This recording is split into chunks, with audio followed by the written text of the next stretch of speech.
"Sir, my mommy's crying in the bathroom." The words cut through the hum of the train station like a blade through silk, stopping Jamie mid-sentence in a phone call worth more than most people earned in a year. He turned to find a small girl with blonde curls plastered to her forehead by rain, clutching a stuffed rabbit with ears that drooped like wilted flowers. Her eyes held that particular shade of worry that children shouldn't know existed, the kind that comes from watching adults fall apart. Jamie's first instinct was to keep walking because other people's problems didn't concern men who built empires in shadows, but something in the child's face held him captive. She couldn't have been more than 6, wearing a coat that had seen better seasons, and shoes that squelched with each anxious shift of weight. The station swirled around them with the usual chaos of delayed departures and impatient travelers. But this small figure stood perfectly still, like she'd learned early that staying quiet made you invisible. The women's restroom door stood 20 feet away, painted institutional beige and marked with a sign that hung slightly crooked. Through the gap at the bottom, Jamie could see the shadow of feet that hadn't moved in several minutes, positioned in a stall, like someone trying to disappear into porcelain and tile. The girl's statement hadn't been a request for help exactly, more like an observation delivered to the universe in hopes someone might know what to do with it. "How long has she been in there?" His voice came out rougher than intended, the tone he used in boardrooms where men made decisions that affected entire distribution networks. The girl's eyes widened slightly, but she didn't step back, which showed either bravery or a complete lack of understanding about who deserved fear. She held up fingers in a configuration that might have meant 15 minutes or 50, depending on a 6-year-old's grasp of time. Rain drummed against the station's high windows, creating percussion that matched the anxiety radiating from this small person who'd chosen a stranger as her last resort. Jamie's world operated on calculations of risk versus reward, on knowing when to push and when to walk away from situations that could compromise carefully constructed legitimacy. Standing in a train station concerning himself with a crying woman and her daughter fell into the category of complications his security team would classify as unnecessary exposure. The girl's expectant expression suggested she'd identified him as someone who fixed things, an assessment that was simultaneously accurate and dangerously naive. The stuffed rabbit's button eyes seemed to judge him for the hesitation. The station's architecture created natural corridors of movement, where thousands passed daily without truly seeing each other, anonymous in their individual urgencies. Coffee shops and ticket counters formed a commercial perimeter around the waiting area, where molded plastic seats bolted to the floor offered minimal comfort.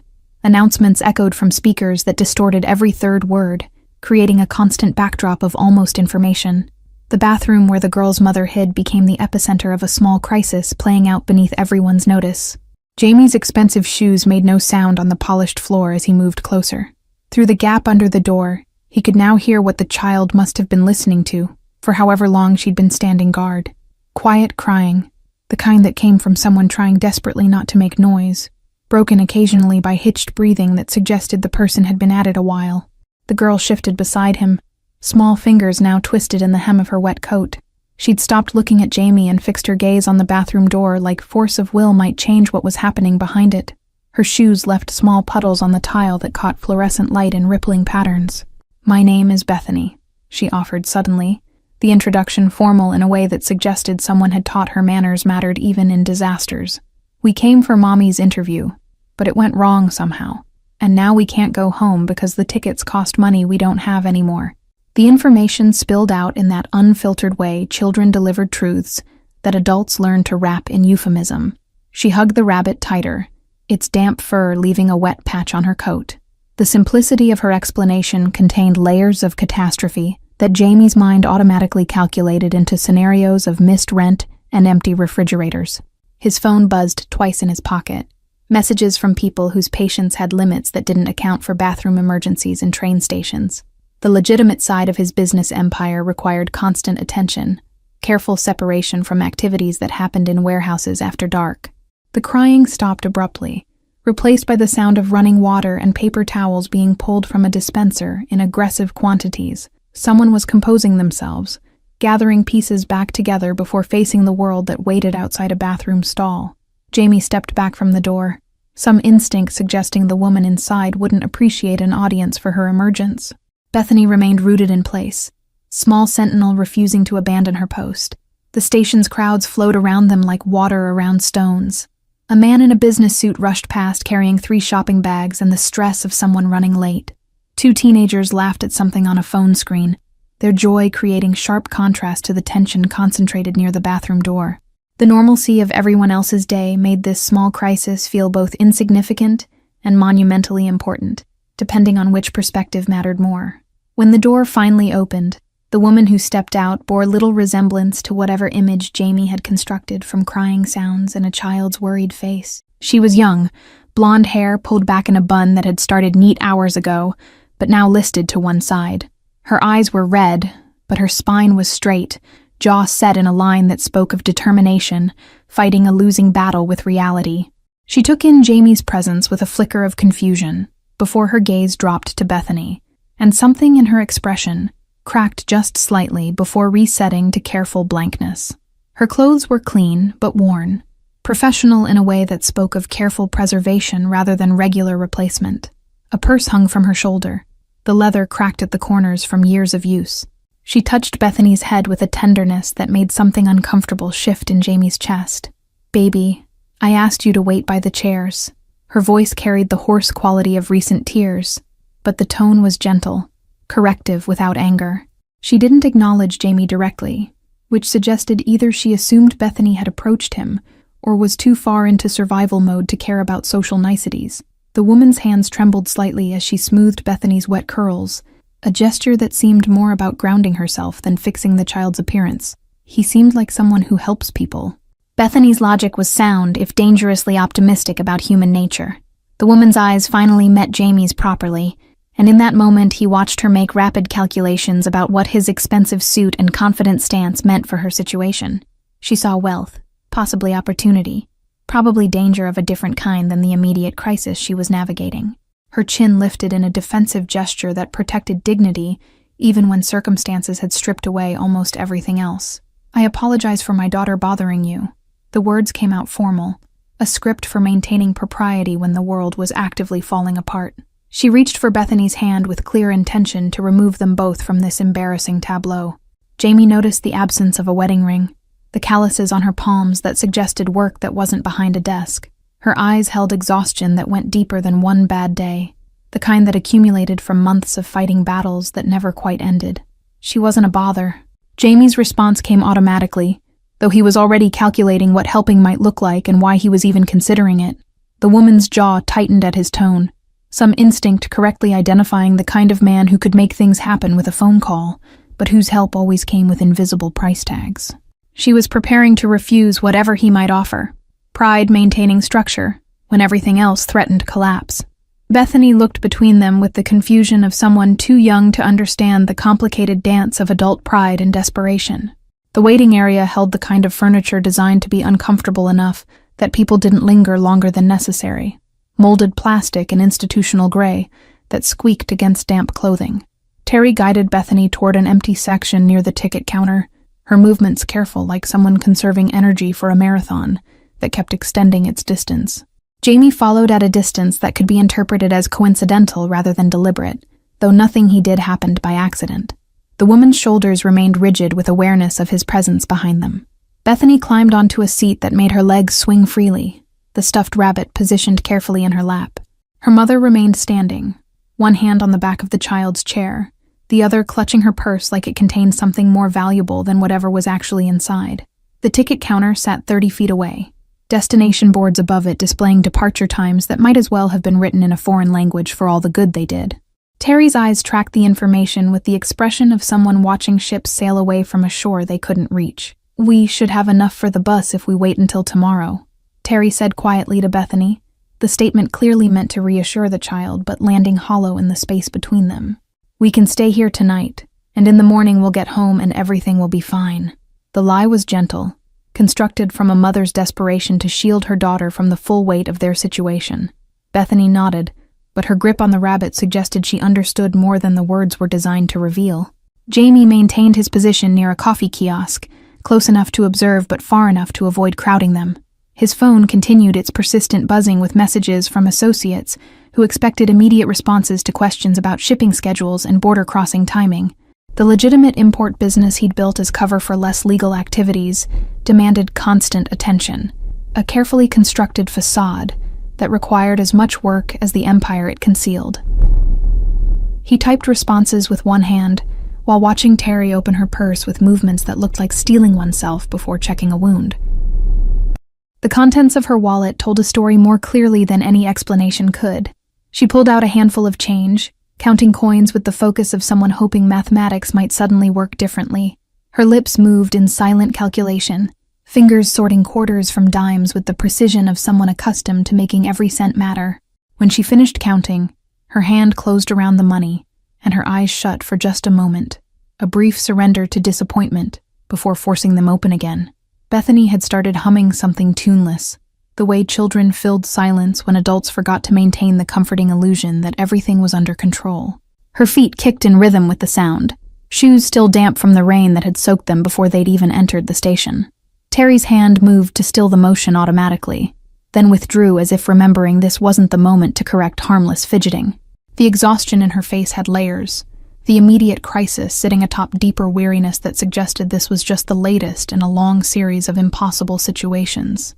Jamie approached with 2 cups of coffee and a hot chocolate, the transaction at the kiosk having taken less than a minute, but requiring navigation of Terry's certain refusal of charity. He set them on the chair beside Bethany without preamble, the gesture casual enough to deny it was significant.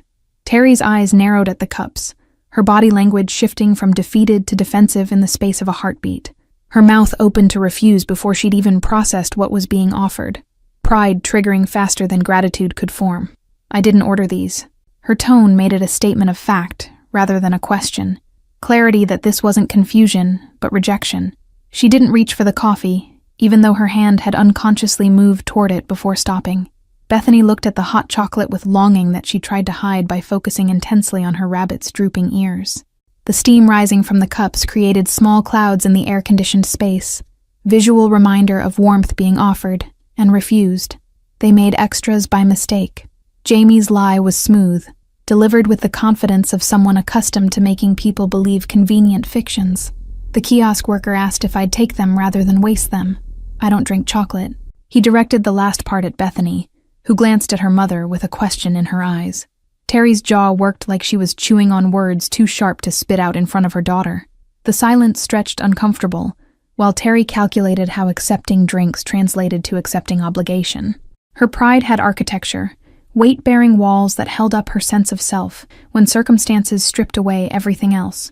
But Bethany's small hand had already reached for the hot chocolate, and Terry's face showed the exact moment she decided her daughter's immediate comfort outweighed her own need to refuse charity.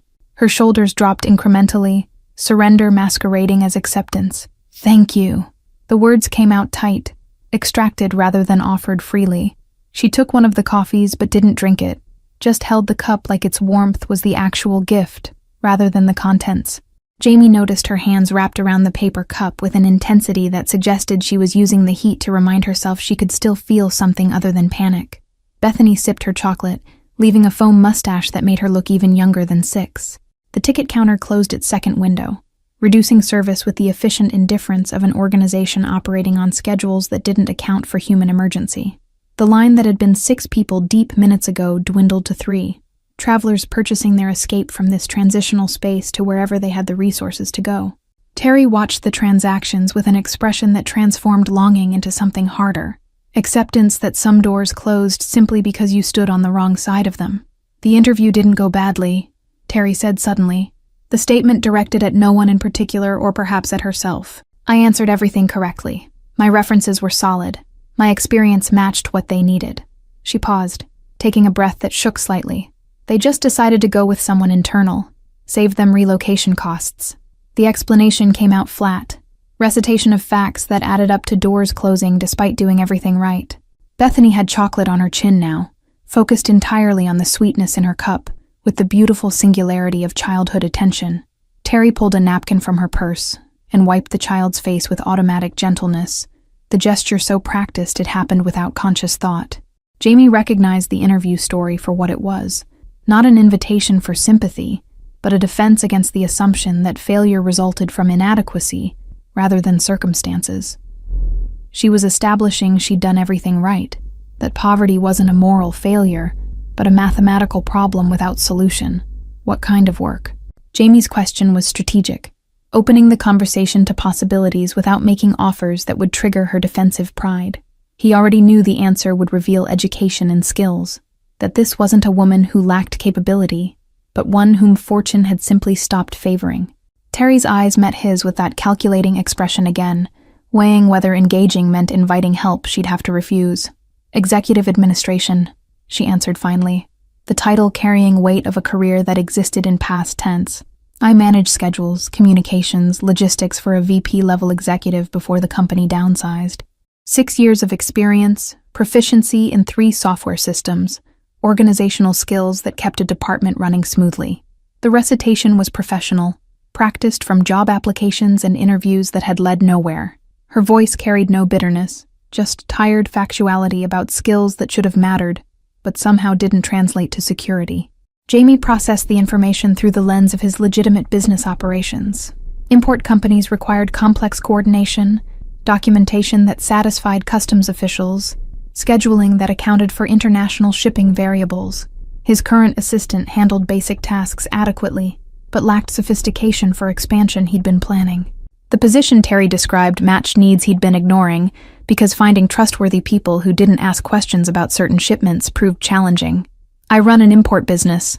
His statement was careful, neither offer nor simple conversation. Legitimate operations, mostly textiles and manufactured goods from overseas suppliers. The administrative work is substantial. He let the information hang between them. Not quite a job offer, but clearly more than idle chat. Terry's expression shifted through several emotions too quickly to catalog, landing somewhere between hope and suspicion with a heavy dose of disbelief. Terry's coffee had gone cold in her hands, forgotten while her mind worked through calculations that showed clearly on her face. She set the cup down with deliberate care, movements controlled like someone handling something fragile that might shatter with rough treatment. Bethany had finished her hot chocolate and returned to humming, oblivious to the negotiation happening in silence above her head. The station's ambient noise created a bubble of privacy around them, conversations and announcements blending into white noise that made intimate discussion possible in public space. I appreciate the conversation, Terry began, her tone suggesting this was preamble to polite refusal. But I live 2 states away, and I don't have resources for relocation or deposits on new housing. She delivered the facts without emotion, barriers that existed regardless of opportunity presented. Her eyes held that exhausted resignation of someone who'd learned that hope deferred wasn't just disappointment, but active cruelty. She reached for her purse like preparing to end this interlude and returned to the impossible situation of making nothing stretch to cover everything. Jamie had anticipated the objection, because logistics always mattered more than good intentions. The position includes relocation assistance and 60 days of temporary housing while you establish yourself. The offer emerged fully formed, details clicking into place with the efficiency that made him successful in both his legitimate and shadow enterprises. He watched Terry's face carefully, noting the way her breath caught and held, like his words were objects that might dissolve if she exhaled too forcefully. Why? The single word contained volumes of skepticism, earned through experience with offers that came with hooks hidden in fine print. Her eyes narrowed with the intelligence that had made her valuable to a VP-level executive, the kind of sharp assessment that saw through performance to motivation underneath. She was right to be suspicious because men like Jamie didn't hand out opportunities to strangers in train stations without reason, and she knew it even if she couldn't articulate what those reasons might be.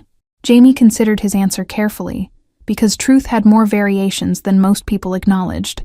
He could say he needed competent help, which was accurate. He could claim civic responsibility, which would be a lie. He could admit that watching her count change with desperate precision had triggered something in him that didn't fit comfortably with his usual operational detachment, which was true but inadequate. Instead, he pulled a business card from his wallet and set it beside her cold coffee. Because qualified people are difficult to find, and I watched you return a wallet to lost and found 3 days ago instead of keeping the $200 inside. The statement landed between them with weight of surveillance admitted casually. Terry's face went through several expressions, landing on shocked understanding. She'd been observed, her moment of moral choice witnessed and apparently judged worthy of reward. The revelation should have felt invasive, but somehow landed differently, like being seen rather than watched. You were here 3 days ago. She spoke slowly, assembling timeline that suddenly had new significance. The interview that failed had been the same day she'd found the wallet, same station where desperation and integrity had gone to war inside her. Jamie's presence during that private battle meant her current crisis was unfolding in front of the same witness who'd seen her choose difficulty over compromise. The coincidence seemed too neat, which meant it probably wasn't coincidence at all. I maintain interest in people who make difficult choices correctly. Jamie's explanation offered no apology for observation or intervention. His world ran on information, on knowing who could be trusted when pressure mounted and easy options presented themselves. Terry's decision to return money she desperately needed had revealed character that couldn't be faked on resumes or demonstrated in interviews. The test had been unintentional, but the results were conclusive. Bethany tugged on her mother's sleeve, pulling attention down to her level. "Does this mean we can go home tomorrow?" Her question held a child's ability to cut through complexity to the only detail that actually mattered to her small world. Terry's hand moved to smooth her daughter's hair, buying time while her mind worked through implications of accepting help from a man who admittedly conducted surveillance on strangers in train stations. "It means Mommy needs to think about some things," Terry answered carefully, giving herself space to process without disappointing her daughter with immediate rejection. She picked up the business card, turning it over like hidden information might be printed on the back. Russo Import Company was embossed in simple lettering, an address in the city's business district, a phone number. Nothing about it screamed danger, but nothing about it explained why its owner had been watching her either. Jamie recognized the hesitation for what it was, not rejection, but evaluation. She was smart enough to know that accepting would create obligation she couldn't define yet, and cautious enough to suspect that undefined obligation was exactly how people got trapped in situations they couldn't escape.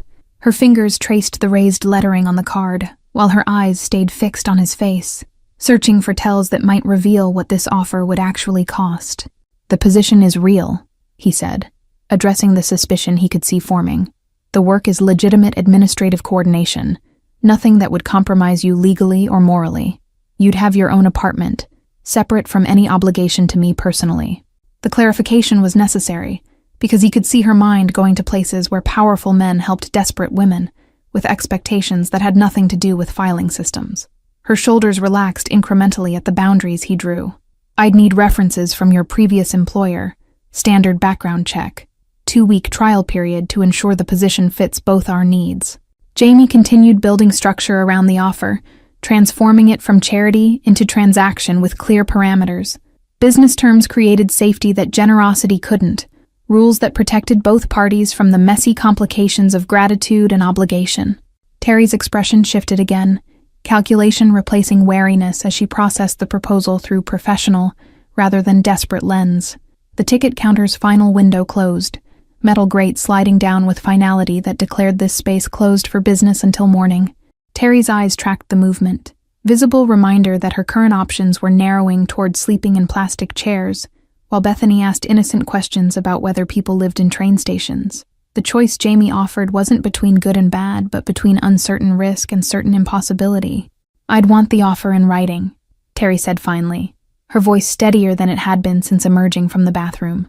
"Employment contract, housing details, salary expectations, all of it documented before I uproot my daughter." The requirements were reasonable, protective without being paranoid. She was negotiating now rather than refusing, which meant some part of her had decided to hope despite experience teaching her that hope was usually premature. Jamie pulled out his phone, fingers moving across the screen with practiced efficiency.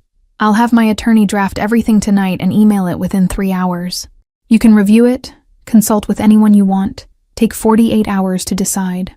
He was giving her control, transforming his offer from something done to her into a choice she could make with eyes open.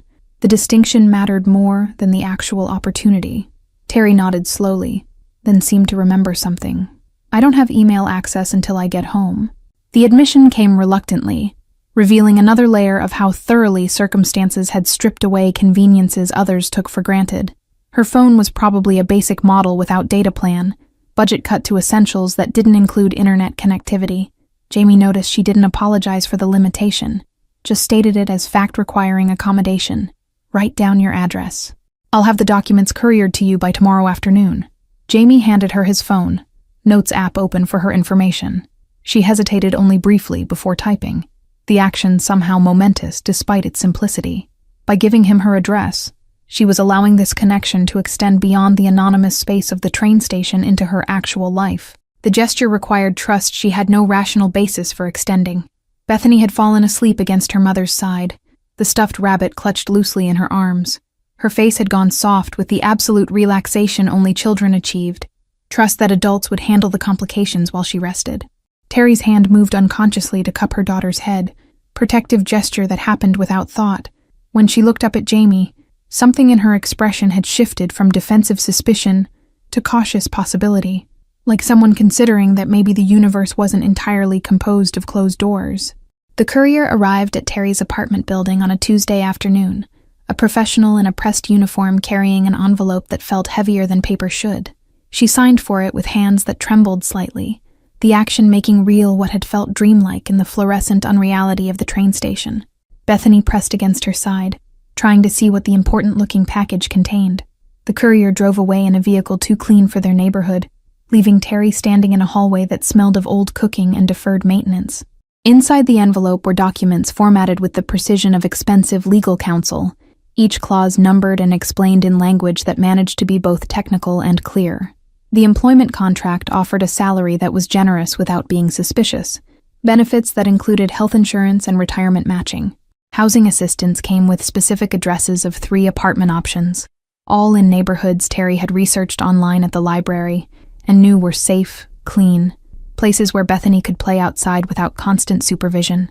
She read through everything twice, then a third time looking for the catch that experience insisted must exist somewhere in the carefully constructed paragraphs.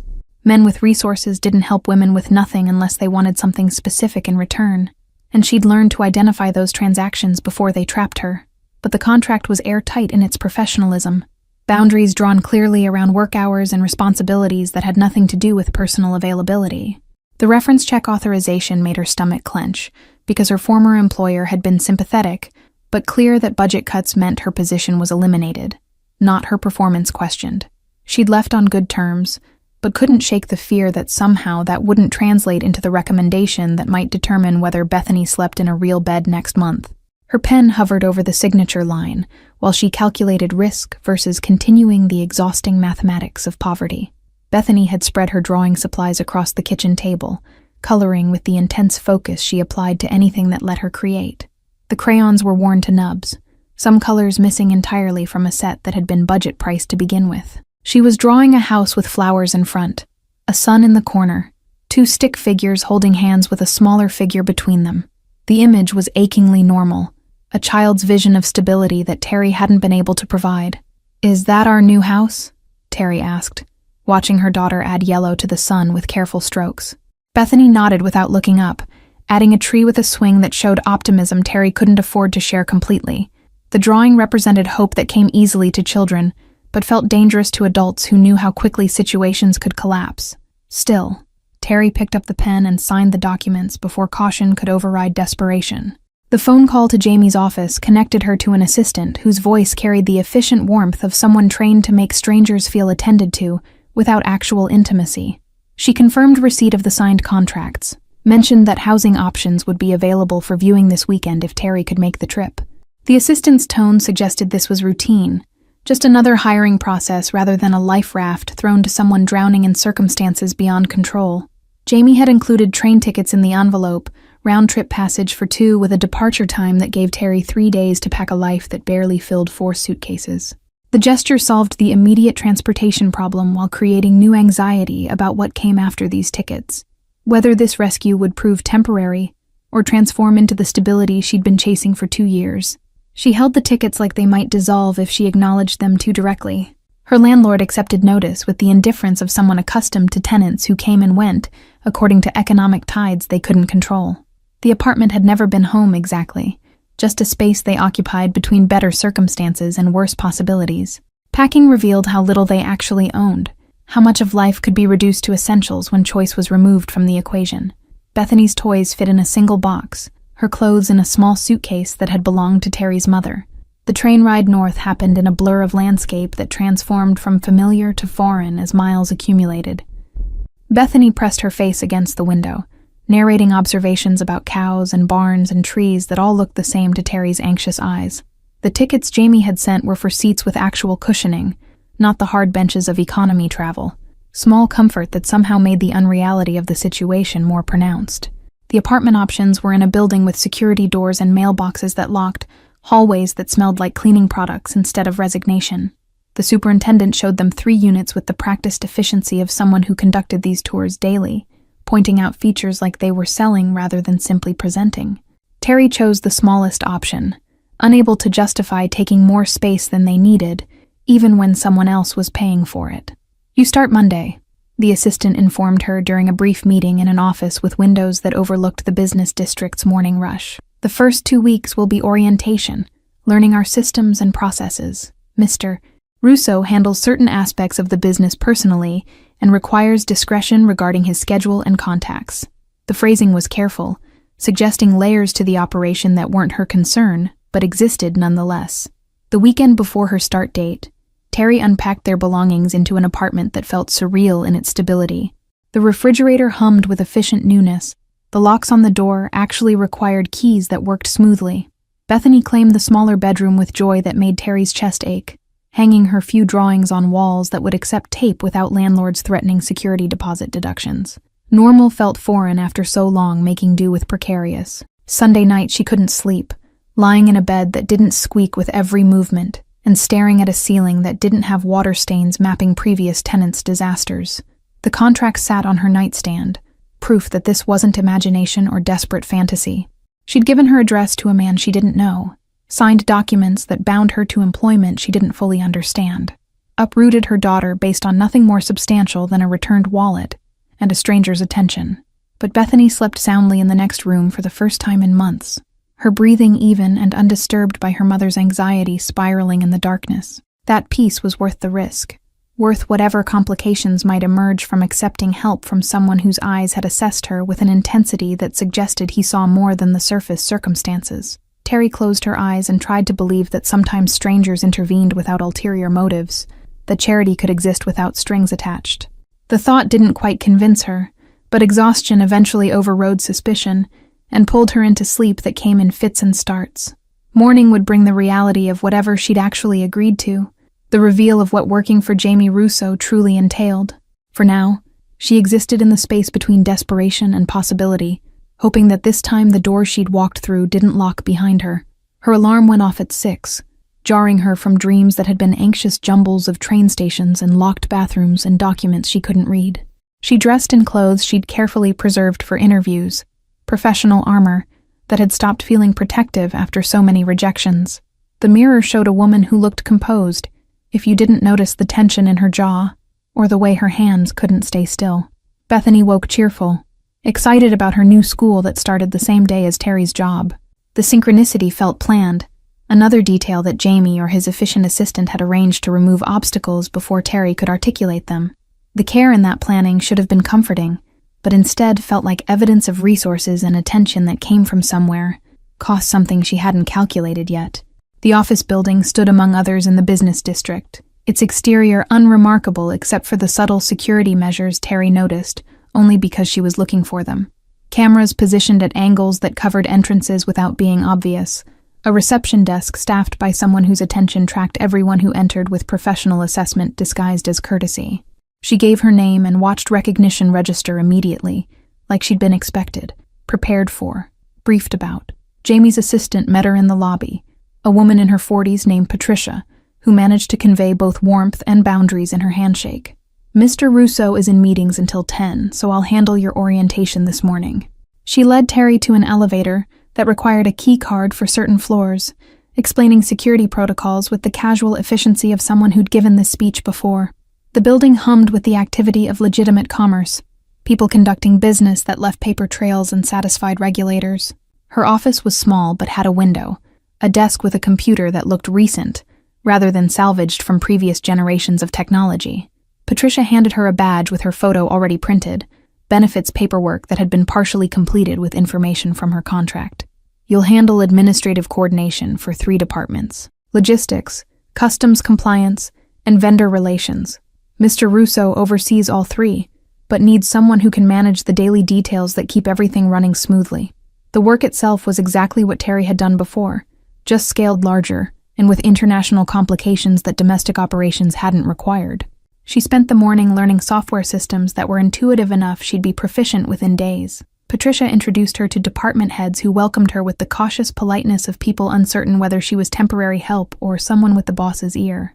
The distinction mattered in offices where proximity to power determined hierarchy as much as actual title did.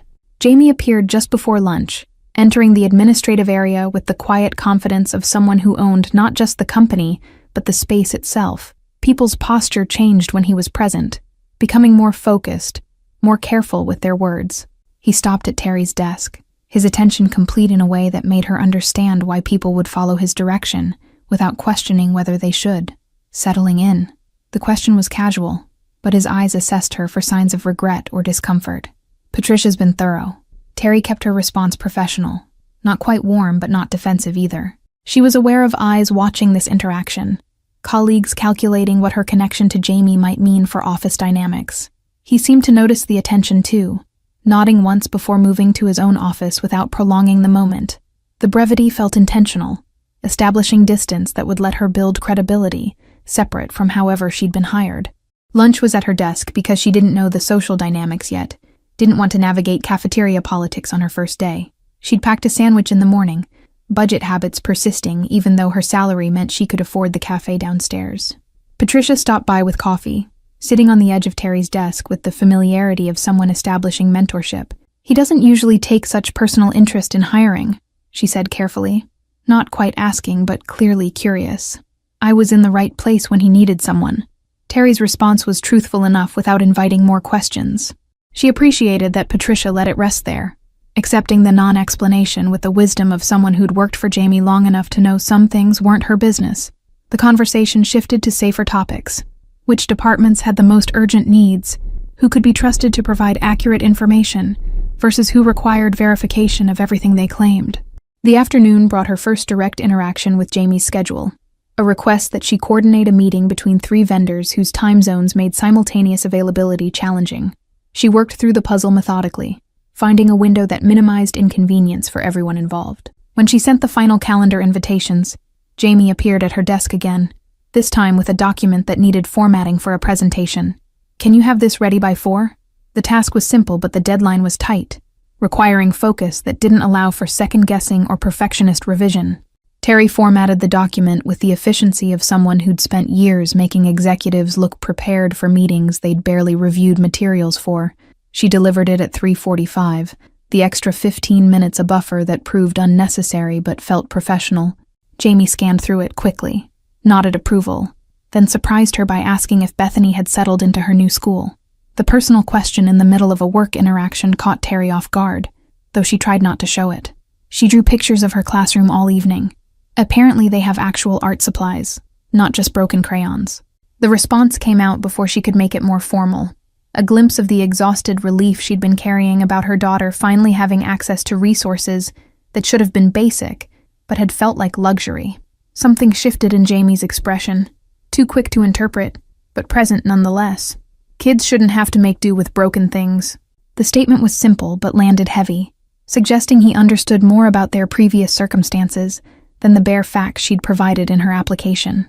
He returned to his office before she could respond, leaving Terry to wonder again what exactly he'd seen that day she'd returned the wallet, what information he'd gathered about her life before deciding it was worth intervening in. The rest of the week established rhythms that felt sustainable, work that challenged her without overwhelming, colleagues who warmed to her competence once they realized she wasn't an incompetent charity case. She learned that Jamie's import business was genuinely successful, that the legitimate operations weren't just cover, but actual profitable enterprise. She also learned not to ask certain questions about shipments flagged with specific codes in the system. That discretion meant knowing what you weren't supposed to see. Friday afternoon, Patricia mentioned that Jamie wanted to see her before she left for the weekend. Terry's stomach clenched reflexively, old anxiety about being called to offices where decisions about her employment were made without her input. She knocked on his door at 4:55, finding him behind a desk that was somehow both organized and busy, papers arranged in ways that suggested active work rather than decorative professionalism. "You've done excellent work this week." Jamie's assessment was direct, no preamble or softening. Patricia says you've already identified inefficiencies in the customs documentation process that she's been trying to address for months. The compliment was specific enough to be genuine, acknowledging particular contribution rather than offering generic praise. Terry allowed herself to feel pride without letting it show too openly. The system needed someone looking at it with fresh perspective. She deflected slightly, uncomfortable with direct praise after so long being told she wasn't quite what companies were looking for. Jamie studied her with that same intensity from the train station, like he could see through professional courtesy to whatever she was actually feeling. The attention should have been invasive, but somehow wasn't, more like being recognized than examined. "Take this." He slid an envelope across the desk, similar to the one that had contained her contract, but thinner. "There's a store credit for the art supply shop 3 blocks from your apartment. For Bethany. Kids who like creating should have materials that don't limit their imagination." The gesture was thoughtful, but also dangerous territory. Personal gift that blurred lines she'd been careful to maintain between employer and whatever else Jamie might want to be. Terry's hand hovered over the envelope, temptation warring with the sense that accepting gifts outside her salary meant owing something she couldn't define. "That's generous, but I can buy her supplies now that I'm employed." The refusal was gentle but firm, protecting boundaries that felt important even if she couldn't articulate exactly why. Jamie's expression flickered with something that might have been respect, like her refusal confirmed something he'd been testing. December arrived with cold that transformed the city into something sharp and brittle, breath visible in the air and sidewalks treacherous with ice that maintenance crews couldn't quite keep ahead of. Terry walked Bethany to school each morning, the routine grounding after years of instability that made predictable schedules feel like unexpected luxury. Her daughter chattered about friends and art projects, excited descriptions of a world that was finally giving her space to be simply a child rather than someone learning to worry too young. The office had adopted holiday decorations that somehow managed to be festive without being excessive, strings of lights and a small tree in the lobby that smelled real. Terry coordinated the company party with efficiency that made Patricia joke about her having missed her calling as an event planner. The task was mindless enough to be relaxing, ordering catering and confirming vendor deliveries without the weight of decisions that actually mattered. She found herself humming while she worked, startled when she realized the sound was coming from her. Jamie had been traveling more frequently, trips to ports and supplier meetings that kept him away for days at a time.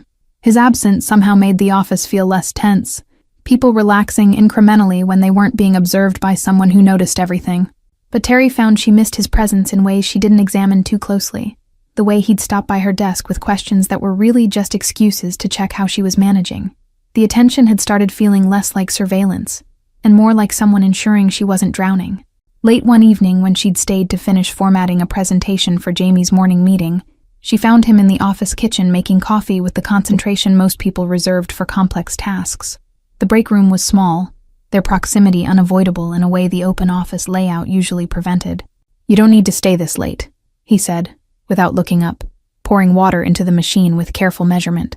"The presentation can wait until morning if it's not finished." "It's finished. I'm just doing final review to make sure the numbers align across all the slides." Terry poured herself coffee from the pot that was already made, the routine domestic enough to feel strange in this context. They were just 2 people taking a break from work, except one of them owned the company, and the other had been rescued from a train station bathroom crisis. The inequality was always present, but late evening with the office empty made it feel less pronounced. Jamie leaned against the counter, drinking his coffee black while studying her with that assessing look she'd started to recognize meant he was calculating whether to say something. "You're careful never to ask about the flagged shipments," he said finally, the statement not quite a question. Terry's hand tightened on her mug, awareness that this conversation could determine whether her employment continued or became complicated in ways she'd been avoiding thinking about. "I'm careful to do the job I was hired for without creating problems for myself or my daughter." Her response was honest, acknowledging without confirming that she'd noticed things that didn't quite add up in an otherwise legitimate operation. She met his eyes steadily, showing she wasn't naive but also wasn't interested in knowing more than necessary. The balance felt precarious, demonstrating intelligence without curiosity that could be perceived as threat. Something in Jamie's posture relaxed, satisfaction with her answer visible in the slight drop of his shoulders. "That's why you're still here," he said quietly. "Patricia is loyal, but she asks questions. The previous administrator was competent, but she gossiped. You do excellent work and understand that some information doesn't concern you. The explanation was the closest he'd come to acknowledging the dual nature of his business, the legitimate cover and the shadow operations underneath. Terry processed this carefully, understanding she was being offered a kind of trust that came with its own obligations. Knowing without asking meant complicity through silence, though what exactly she was silent about remained deliberately undefined. "I need this job," she said finally. "I need the stability and the security, and the chance for Bethany to grow up without constantly moving. Whatever else is happening, I can't afford to be curious about it." "Understood." Jamie's single word carried weight of agreement and warning both. He pushed off the counter, rinsing his mug in the sink with automatic tidiness. "Your daughter left these in the lobby earlier." He pulled a small stack of drawings from his jacket pocket, colorful creations that Bethany must have been working on while waiting for Terry to finish work. The pictures showed the office building, stick figures that were clearly meant to be people, flowers that defied the winter happening outside. Terry took the drawings, throat tight with emotion she couldn't quite name. Bethany had drawn Jamie in several of them, a tall figure standing next to smaller ones representing Terry and herself. The child had labeled him Mr. "Jamie who helped us," the words printed carefully in her developing handwriting. The innocence of it contrasted sharply with the conversation they'd just had about willful ignorance and necessary silence. "She talks about you at dinner sometimes," Terry admitted, surprising herself with the sharing. "You're the man who makes sure we have everything we need. She doesn't understand that's what employers do. She thinks you're specially kind."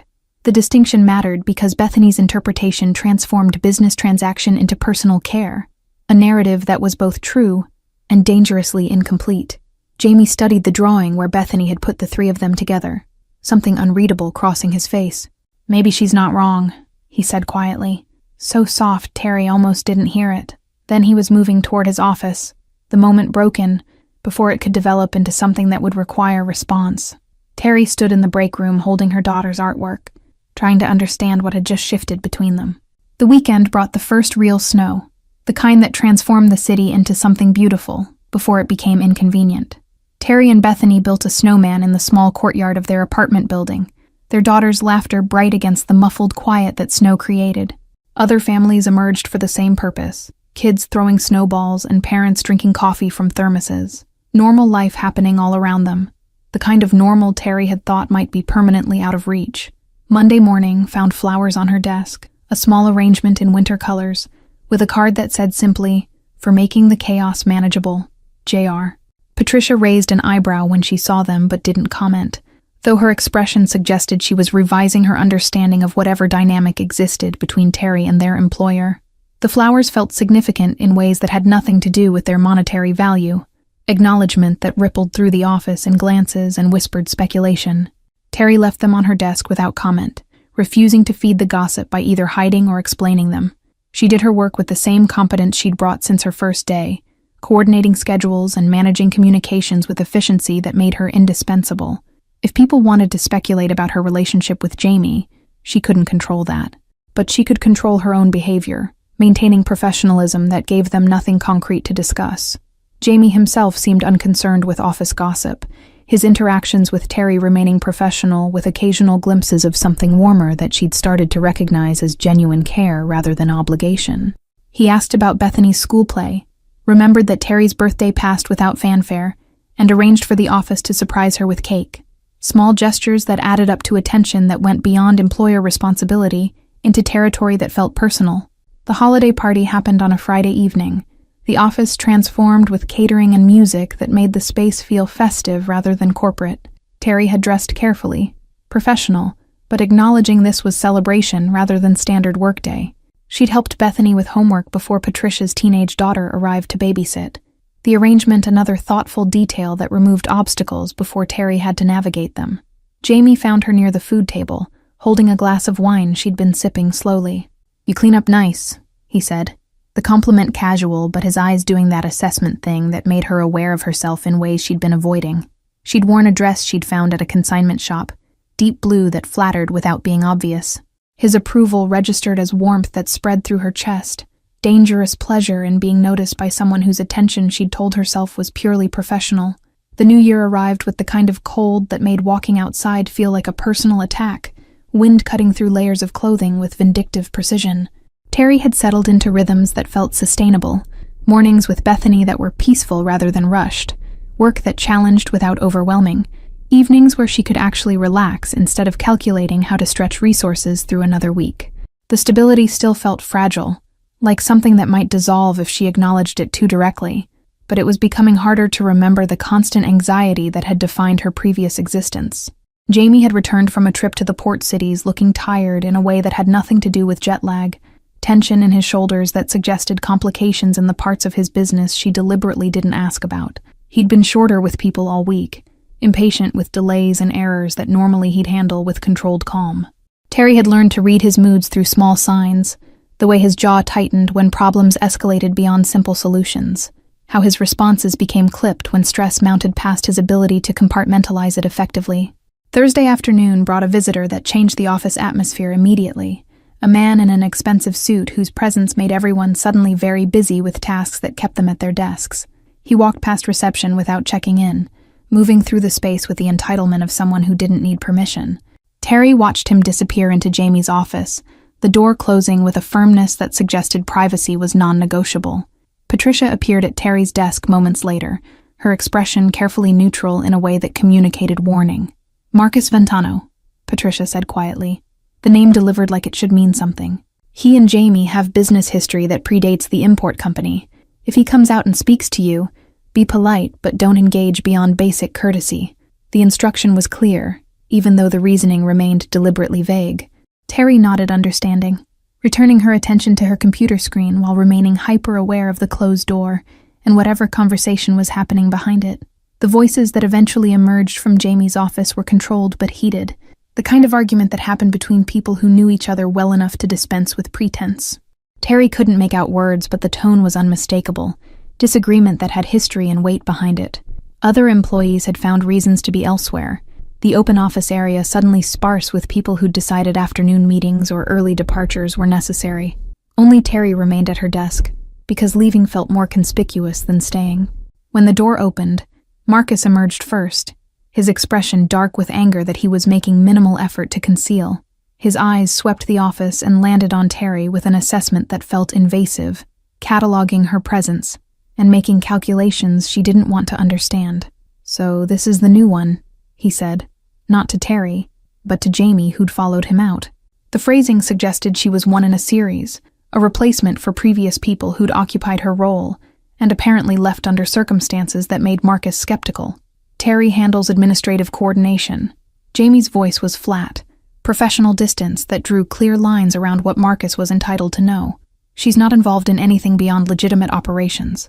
The clarification was both protection and warning, establishing boundaries while acknowledging that Marcus knew enough about the business to require explicit statement about what she did and didn't have access to. Terry kept her eyes on her computer screen, typing nonsense into a document while appearing fully absorbed in work. Marcus laughed, the sound carrying no humor. They never are, until suddenly they're making phone calls to people who ask uncomfortable questions. He moved closer to Terry's desk, invading space in a way that felt deliberately threatening. "You seem smarter than the last one, though. Hopefully smart enough to understand that curiosity is expensive in ways your salary doesn't compensate for." The threat was casual, delivered with the confidence of someone accustomed to intimidating people into compliance. Jamie crossed the space between them faster than Terry would have thought possible for someone who normally moved with calculated deliberation, positioning himself between Marcus and her desk.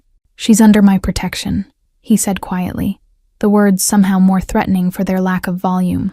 "Which means she's under the protection of everyone who values their ongoing business relationships with me.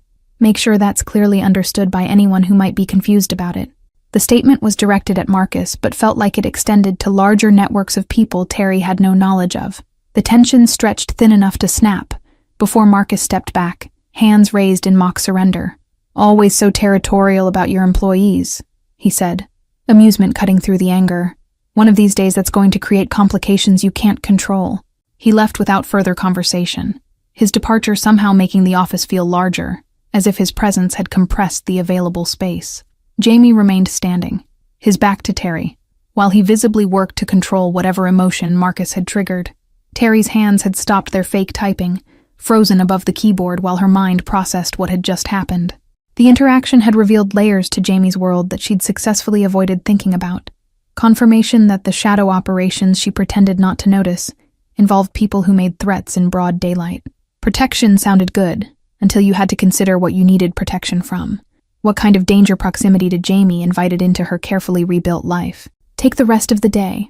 Jamie's instruction came without him turning around, his voice still carrying the edge Marcus had put there. Patricia will call you a car. Take Bethany somewhere she likes. Do something normal. The directive was clearly meant to remove her from whatever aftermath was about to unfold, consideration that felt protective, but also underlined how thoroughly she was entangled in situations she didn't fully comprehend. Terry gathered her belongings with hands that wanted to shake, but refused to let them, maintaining composure while her mind raced through calculations about whether staying in this job was worth whatever had just been implicitly threatened. The car arrived within minutes, a town car with a driver who opened the door with professional courtesy that felt surreal after Marcus's casual menace. She texted the babysitter that she was coming early, trying to sound normal when nothing about the afternoon had been. Bethany was delighted with the unexpected early pickup, chattering about her day while Terry tried to focus on her daughter's joy, rather than replaying the office confrontation. They went to the art supply store, the one Jamie had tried to give her credit for months ago. Terry bought Bethany a set of quality-colored pencils and a sketch pad with thick paper, watching her daughter's face light up with pleasure that made the expense feel justified. Normal activities in normal places with normal concerns. Except Terry kept checking over her shoulder for threats she wouldn't recognize if they appeared. That evening, Jamie called her personal cell phone, a number she'd given him for emergencies, but that he'd never used before. "I need you to understand what happened today doesn't reflect on you or your position," he said without preamble, his voice tired in ways that made him sound older. "Marcus is angry about business decisions that have nothing to do with you. He was trying to get to me by making you uncomfortable, and I apologize for putting you in that situation." "Who is he?" Terry asked, the question emerging before caution could stop it.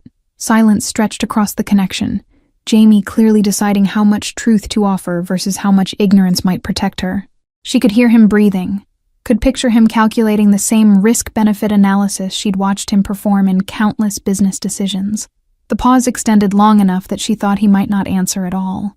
"He's someone I used to work with more closely before I started building legitimate operations," Jamie finally said, choosing words with visible care. "He thinks I've gone soft, that prioritizing legal business over the other activities is weakness that will eventually cost me. Today was him testing whether my protection of you was serious or just posturing." The explanation offered more truth than she'd expected. Acknowledgement of the dual nature of his empire without providing details that could implicate her. Terry processed this while watching Bethany color at the kitchen table, her daughter's simple joy in new art supplies throwing sharp relief on the complicated reality of how they'd achieved this stability. Should I be worried? The question was direct, requiring honesty that Jamie could avoid with platitudes about everything being fine. She needed to know whether keeping this job meant accepting risk that could affect Bethany, whether the price of stability included dangers she hadn't factored into her calculations. "No one will touch you," Jamie said, certainty absolute in his tone. "I've made that clear to everyone who matters. But I can't guarantee you won't see things occasionally that remind you the legitimate business isn't the only one I run. If that's something you can't live with, I'll understand. I'll give you 3 months severance and excellent references. No questions asked." The offer was genuine, an exit ramp provided before the road got more dangerous. Terry looked at their apartment, at Bethany's drawings covering the refrigerator, at the stability they'd built in 4 months that had felt impossible 6 months ago.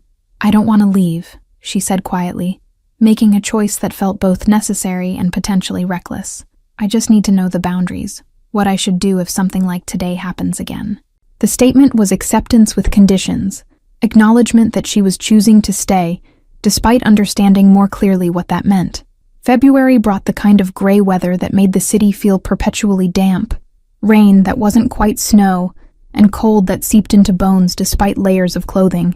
Bethany had started talking about Valentine's Day with the enthusiasm children brought to holidays that involved candy and craft projects, her teacher apparently planning classroom celebrations that required parent participation. Terry had volunteered to bring supplies, grateful that contributing now meant buying items instead of explaining why she couldn't afford to help. The office had returned to normal rhythms after Marcus's visit, though Terry noticed increased security measures that appeared without announcement or explanation. New cameras in the parking garage, a second security guard at the lobby desk during evening hours, badge readers installed on doors that previously had been freely accessible. The changes happened quietly but systematically, evidence that Jamie's protection wasn't just words, but concrete action that involved expense and planning. Patricia mentioned during their Friday coffee routine that Terry had been with the company for 5 months, which apparently qualified her for benefits expansion that included increased vacation time and retirement, matching that kicked in at higher percentages. "He takes care of people who prove themselves trustworthy," Patricia said. The statement clearly meant to communicate that Terry had passed whatever extended evaluation period had been operating since her hire. The promotion felt like validation, but also like deeper entanglement in an organization whose full scope remained deliberately obscured. Jamie had been traveling less frequently, but working longer hours, often still in his office when Terry left for the evening. She'd started making extra coffee before she departed, leaving it in an insulated carafe on his desk with a note about the presentation files he'd requested or the schedule changes she'd coordinated. The small gestures felt domestic in ways that probably crossed professional boundaries, but he never commented on them except through the occasional thank you text that arrived well after midnight. Bethany's bedtime routine had expanded to include increasingly elaborate stories about her day, detailed accounts of friend dramas and art projects, and the rabbit they were raising in the classroom as a science project. Terry listened with the attention that felt like privilege after so long being too exhausted and anxious to be fully present for her daughter's childhood. These evening conversations revealed a child who was thriving, who'd stopped asking questions about whether they'd have to move again or whether there was enough money for school supplies. One evening in mid-February, Bethany emerged from her room with a piece of paper carefully folded and decorated with hearts drawn in red crayon. "We're supposed to write letters for Valentine's Day," she explained, climbing into Terry's lap with the solid weight of a child who felt secure enough to still seek physical comfort. "I wrote mine to the universe, like how we used to do when we didn't have anyone specific to write to. Is that okay?" Terry's throat tightened at the memory of earlier, harder times when they'd written wishes to nobody in particular, because hope needed somewhere to go even without clear destination. "That's perfect, baby. What did you wish for?" She smoothed Bethany's hair, breathing in the scent of child shampoo and the lingering smell of crayons that seemed permanently embedded in her daughter's clothes, now that art supplies were abundant rather than rationed. "I wished for us to stay here forever," Bethany said simply, her child's understanding of forever meaning stability, rather than literal eternity. "And I wished that Mr. Jamie could be part of our family for real, not just because he's Mommy's boss. He seems lonely sometimes when he thinks nobody's watching him." The observation was delivered with the clarity children brought to emotional truths that adults learn to ignore, insight that made Terry realize her daughter saw more than she'd credited. The letter remained on the kitchen counter where Bethany left it, folded into a shape that was attempting to be an envelope, but mostly just looked like a rectangle with extra creases. Terry found herself reading it after Bethany had gone to bed, the careful printing revealing wishes that were both heartbreaking and hopeful. "Dear Universe, thank you for our new home and for Mommy being happy again. Please let us stay here, and please help Mr. Jamie not be sad. Love, Bethany." The simplicity of it cut deeper than elaborate prose could have. Terry tucked the letter back where Bethany had left it, then found herself crying in the kitchen for reasons she couldn't fully articulate. Relief that her daughter felt secure enough to think about other people's happiness. Guilt that achieving stability had required accepting help from someone whose business involved enough danger that men like Marcus made threats in offices. Fear that Bethany's attachment to Jamie would become another complication in a situation already too complicated to navigate cleanly. The emotions tangled together until she couldn't separate one from another. Monday brought a software crisis that required Terry to stay late coordinating with IT support across 3 time zones, the kind of problem that was nobody's fault, but everyone's responsibility to fix. By the time systems were restored and she'd verified that no data had been lost, the office had emptied except for Jamie's light still visible under his door. She knocked softly before entering, finding him behind his desk with the exhausted focus of someone who'd been staring at screens too long. "We're back online," she reported, setting a status report on his desk. "No data loss, all backups verified.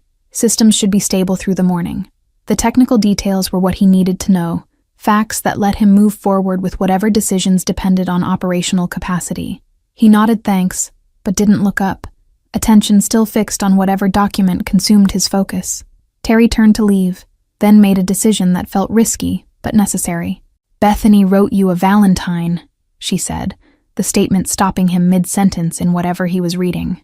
She doesn't know I'm telling you, and I'm not giving it to you because it's addressed to the universe, not to a person. But I thought you should know that a 6-year-old thinks you're lonely and wants you to be happy. The information was offered without expectation of response, just truth that felt important to share, even if it created awkwardness.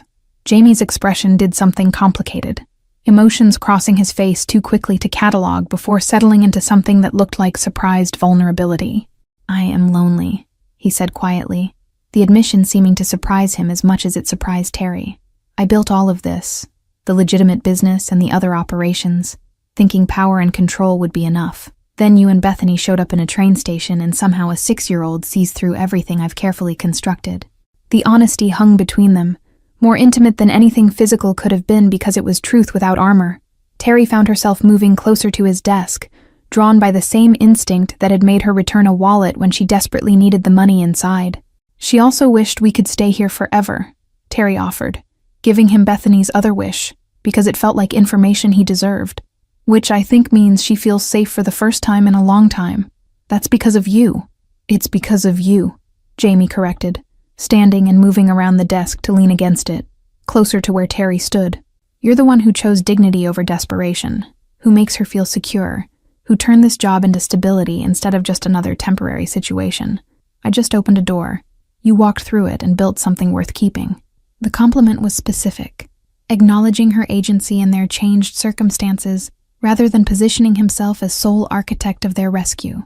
The admission settled between them with a weight that felt permanent, acknowledgement that what they'd built together exceeded the transactional nature of employer and employee. Terry found herself studying his face in the low office lighting, noticing details she'd deliberately avoided cataloging before because seeing them felt like admitting something she wasn't ready to name. The slight scar above his left eyebrow that suggested a past more violent than import businesses typically required, the way his jaw tightened when he was working through complicated decisions, how his eyes softened specifically when Bethany was mentioned in ways they never did during business discussions. These observations had accumulated over months of proximity, filed away in the part of her mind that recognized danger in getting too close to someone whose world operated by rules she didn't fully understand. Jamie seemed to be conducting his own assessment, his gaze tracking across her features with the same intensity he brought to contract negotiations and shipping manifests. She wondered what he saw when he looked at her now, versus that first day in the train station when she'd been composed, desperation held together by maternal determination and the last threads of dignity. The woman standing in his office bore little physical resemblance to that version of herself, better clothes and regular meals having restored what months of poverty had stripped away. But Terry suspected the changes he was cataloging went deeper than surface improvements. She'd stopped flinching at unexpected expenses, stopped calculating every purchase against survival mathematics, stopped carrying the permanent tension of someone waiting for the next catastrophe. The transformation was visible in ways that had nothing to do with her wardrobe. "Bethany asked me last week if you were going to be her new daddy," Terry said quietly, the confession emerging without planning, because the evening had already crossed so many boundaries that one more felt inevitable. "I told her that adults had complicated relationships that didn't follow the same rules as families in her storybooks. She looked at me like I was being deliberately difficult and said that you already acted like a daddy, so why couldn't you just be one officially?" The child's logic was simultaneously naive and devastatingly accurate, cutting through the complicated calculations adults employed to protect themselves from vulnerability. Jamie's expression transformed through several emotions too quickly to catalog individually, landing somewhere between longing and fear that suggested Bethany's question had touched something he'd been avoiding examining too closely. The space between them felt charged with possibility that had been building for months, through coffee left on desks and flowers given without occasion and protection, offered against men who made threats. Terry knew crossing the professional distance would complicate everything, knew that mixing gratitude with attraction was dangerous territory, but Bethany's wish about family echoed in her mind, and the loneliness in Jamie's admission matched something in her own, carefully guarded heart. "This is a bad idea," she said quietly, even as she didn't step back.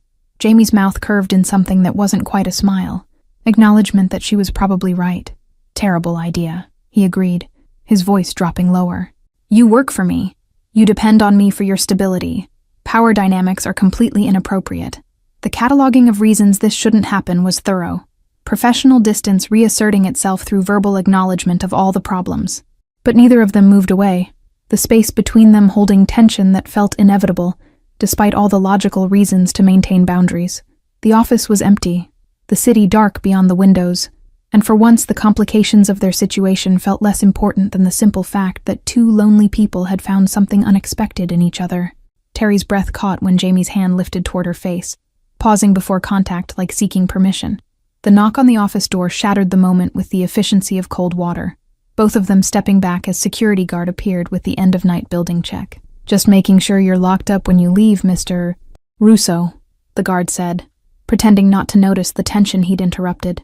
Jamie nodded acknowledgement, professional mask sliding back into place with practiced ease. Terry gathered her belongings with hands that weren't quite steady, the almost moment hanging between them like unfinished sentence. March arrived with the kind of weather that couldn't decide what season it belonged to, days that alternated between winter's last gasps and spring's tentative promises. Terry had been with the company for 6 months, a milestone that felt significant in ways that had nothing to do with employment benefits or probation periods ending. 6 months ago, she'd been crying in a train station bathroom with no way home, and now she was coordinating international shipping schedules and paying rent without panic attacks. The transformation felt both monumental and quietly ordinary, like miracles that happened so gradually they stopped seeming impossible. Jamie had been different since the evening they'd almost crossed lines they couldn't uncross, careful about proximity in ways that somehow made the awareness between them more pronounced. He still left thank you notes when she made coffee, still asked about Bethany with genuine interest, but there was new weight to the interactions that hadn't existed before. They were dancing around something neither of them had language for, professional colleagues who'd become something more without clear definition of what that more actually meant.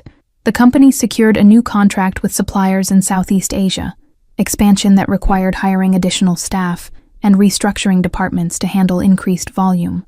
Patricia suggested Terry for a promotion to operations manager, position that came with salary increase and office with a door that closed.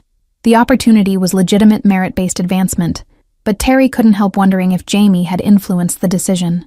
When she asked Patricia directly, the older woman had just smiled and said that competence spoke for itself, regardless of who was paying attention.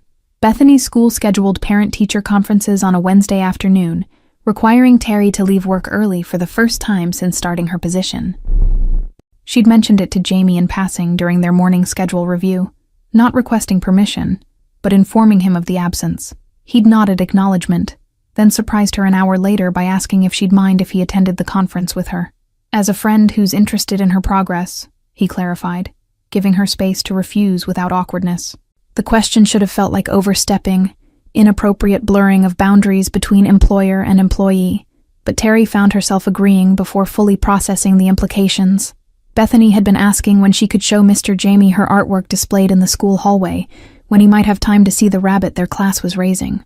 The child had no framework for understanding complicated adult relationships, only knew that Jamie was someone important, who made her mother smile more than she had in the difficult years before they'd moved. They drove to the school separately, but arrived within minutes of each other, meeting in the parking lot where other parents were gathering for their scheduled appointments. Jamie looked different outside the office context, somehow more approachable in jeans and a casual jacket than he ever did in expensive suits. Teachers and other parents noticed him with the instinctive recognition people gave to confidence and controlled power, curiosity in their glances about his relationship to Terry and Bethany. The conference itself was glowing, Bethany's teacher showing portfolio of artwork and reporting academic progress that suggested a child who was thriving intellectually and socially. "She's come so far since the beginning of the year," the teacher said, directing her comments to both Terry and Jamie like they were a unit. "The anxiety that was visible in her early work has completely disappeared. Whatever changes happened in your family situation have made a tremendous positive impact." The assessment was professional, but the implication was clear. Assumption that they were together creating stable home environment. Neither Terry nor Jamie corrected the assumption, some unspoken agreement passing between them. That explanation was more complicated than letting the misunderstanding stand. They toured the classroom afterward, Bethany appearing from wherever students waited during conferences to proudly show Jamie her displayed paintings. She held his hand with the unself-conscious affection of a child who'd decided someone was safe, chattering about techniques her teacher had shown her and which colors worked best for different subjects. The image of them together, Bethany's small hand in Jamie's larger one, while she explained her artistic process with earnest enthusiasm, created an ache in Terry's chest that was equal parts hope and fear. This was what family looked like from the outside, the casual intimacy of people who belonged to each other. But their situation was built on foundations that included returned wallets and train station desperation, and shadow businesses that involved men making threats. How did something that looked this right emerge from circumstances that had been so thoroughly wrong? After they left the school, Jamie suggested dinner at a family restaurant near Terry's apartment, the kind of place with crayons on tables and a children's menu that came with activity pages. Bethany accepted the invitation with delight that made refusal impossible, though Terry felt the evening shifting from professional courtesy into something that resembled actual date. They sat in a booth with Bethany between them, the child coloring while they waited for food and maintained conversation that carefully avoided work topics. "Do you think about that day in the train station?" Jamie asked after Bethany had been distracted by ice cream, the question quiet enough that only Terry could hear. She did think about it, more often than was probably healthy. The memory of desperate fear and his unexpected intervention that had somehow transformed into this life they were building. "Every day," she admitted, matching his quiet tone. "I think about how close we came to something much worse, how easily things could have gone differently." Jamie's hand was on the table between them, close enough that moving her fingers an inch would mean contact. She didn't move them, but didn't pull back either, existing in the space of almost touching that had characterized their relationship for months. "I think about it too," he said, eyes on Bethany, who was focused entirely on chocolate ice cream with sprinkles. "I think about walking past you, making the phone call more important than a child asking for help. How different everything would be if I'd made that choice." "Why didn't you?" Terry asked, the question one she'd wanted to voice since that first day but had never felt entitled to. Jamie was quiet for a long moment, watching Bethany with an expression that was complicated in ways Terry was beginning to understand. "Because I've spent years building walls," he finally said. "Power and control and careful distance from anything that might make me vulnerable. Then a 6-year-old looked at me like I was someone who helped people instead of someone who frightened them. And I wanted to be that person, even if just for a moment." The confession was the most honest thing he'd said since admitting he was lonely. Vulnerability that matched the night they'd almost kissed in his office. Terry's hand moved that final inch, fingertips brushing his palm in contact. That was brief, but deliberate. "You are that person," she said quietly. "The helping isn't pretense. It's just a side of yourself you don't show most people." Bethany saw it immediately because children are better at recognizing truth than adults are. Bethany finished her ice cream and announced she needed to use the bathroom, forcing Terry to break the moment and accompany her daughter. When they returned, Jamie had paid the check and was standing ready to leave, the spell of intimacy broken by the practical requirements of parenting and public spaces. They walked to their cars in the cooling evening, Bethany holding both their hands and swinging between them with the joy of a child who felt secure in her place between two adults who cared for her. "Thank you for coming tonight," Terry said when they reached her car.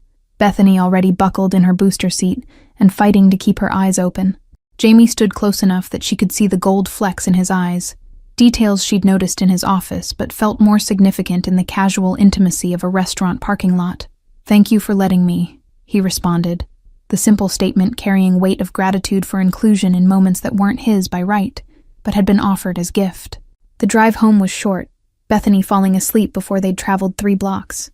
Terry carried her daughter inside and tucked her into bed without fully waking her, the routine precious in its mundane domesticity. She returned to the living room and found herself drawn to the window, looking out at the city that had become home in ways their previous places never had.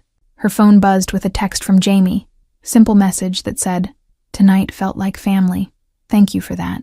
Terry typed and deleted several responses before settling on equally simple truth. "It did.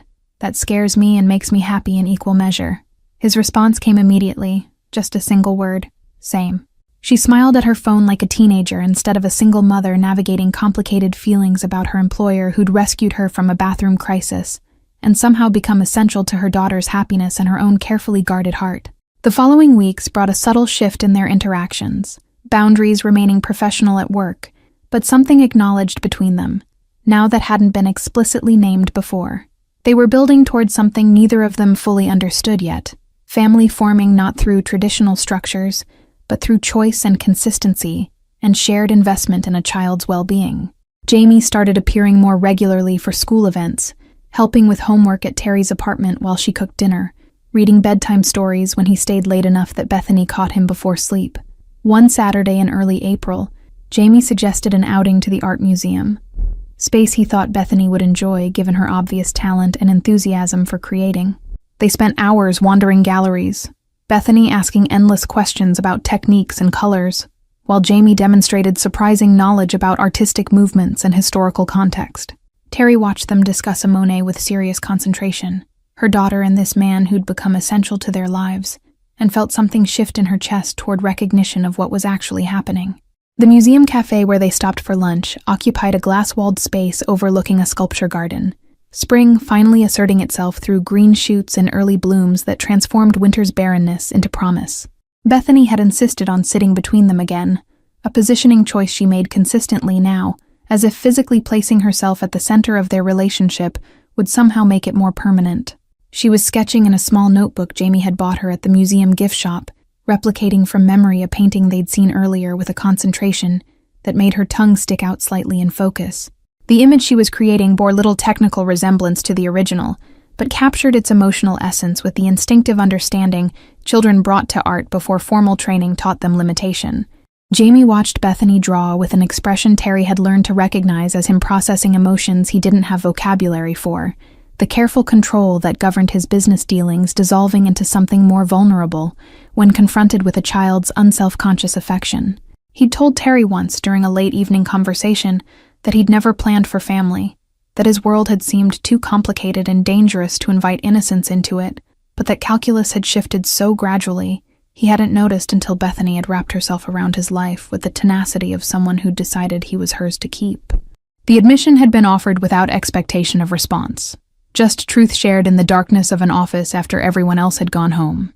But Terry had filed it away as evidence that whatever was happening between them wasn't one-sided attraction, but mutual recognition of something worth protecting. The afternoon stretched into evening without any of them suggesting they should leave, the museum becoming a bubble removed from the complicated realities of their constructed family. Terry found herself laughing at Jamie's deliberately terrible attempts to explain abstract expressionism to Bethany, watching him gesture dramatically at paintings while making up increasingly ridiculous interpretations that had her daughter giggling. This version of him bore no resemblance to the controlled businessman who conducted meetings with intimidating efficiency or the man who'd faced down Marcus with quiet threat. He was simply someone trying to make a child laugh, succeeding through willing self-deprecation that revealed comfort with himself Terry envied. The evening felt like a gift, ordinary family time that was extraordinary precisely because they'd built it from circumstances that should have resulted in nothing more than brief train station encounter. They were becoming a family in all the ways that mattered, constructed not from obligation or traditional timelines, but from deliberate choice and consistent presence. Jamie had never promised forever, never made declarations about relationships or futures, but he showed up, repeatedly and reliably, choosing them when he could have chosen the easier path of distance. The love growing between them was quiet and complicated, built on foundation of returned wallets and train station interventions, and protection offered against dangerous men. That evening, after Bethany had fallen asleep between them on the couch during a movie, Jamie carried her to bed with the practiced ease of someone who'd done it before. He returned to find Terry still on the couch, comfortable in his presence in ways she'd stopped questioning. "I need to tell you something," he said, sitting down with the careful posture of someone preparing for difficult conversation. Terry's stomach clenched reflexively, old anxiety about good things ending resurfacing, despite months of stability. "I'm getting out," Jamie said quietly, the statement requiring no clarification about what exactly he was leaving. "The legitimate business is profitable enough to sustain itself, and I've spent 6 months systematically extracting myself from the other operations. Marcus and others aren't happy about it, but I've made arrangements that satisfy obligations without ongoing involvement." He paused, meeting her eyes with intensity that demanded honest reaction. "I'm doing this for myself, not for you or Bethany. But I need you to know that the complications you've been worried about are ending." Terry processed this carefully, understanding that the decision represented monumental shift in Jamie's life that preceded whatever was developing between them. "When?" she asked, needing timeline to anchor the information. "Final transitions happen over the next month," he explained. "By summer, Russo Import will be exclusively legitimate operations. I'll probably make less money, definitely have fewer connections to people who operate outside legal boundaries, but I'll also sleep better and won't have to worry about 6-year-olds getting caught in crossfire of my previous choices. The admission was gift and revelation both. Acknowledgement that Bethany's presence in his life had catalyzed change he'd been considering, but hadn't committed to until a child looked at him like he was someone who helped people instead of someone who frightened them.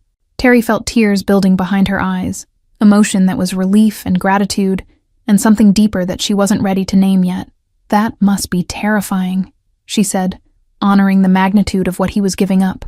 "It is," Jamie agreed, reaching for her hand with deliberation that made the gesture significant, but less terrifying than the alternative. "I watched you choose dignity over desperation in a train station, return money you desperately needed because it was the right thing. You made me want to be the person who deserved someone like you in his life. Bethany made me want to be someone who could show up without bringing danger. This is me trying to become that person, not just pretend to be him." Terry let herself cry then, quiet tears that were release of tension she'd been carrying since Marcus had made threats in her office. Jamie pulled her against him, solid presence that had become safety in ways she'd stopped believing were possible. They sat like that for a long time, two people who'd found each other in a train station bathroom crisis, and had somehow built something worth protecting from the complications of the past. The future was uncertain, full of questions about what they were to each other, and how to build family from unconventional foundations. But for the first time since her daughter had said, "Sir, my mommy's crying in the bathroom," Terry let herself believe that everything might actually work out. Thank you all for following this story. If you're enjoying it, write in the comments where you're watching from, and don't forget to like, subscribe, and share this video. Your support means everything and helps me continue creating these stories. Let me know if Terry, Jamie, and Bethany's journey touched your heart, and what other stories you'd like to see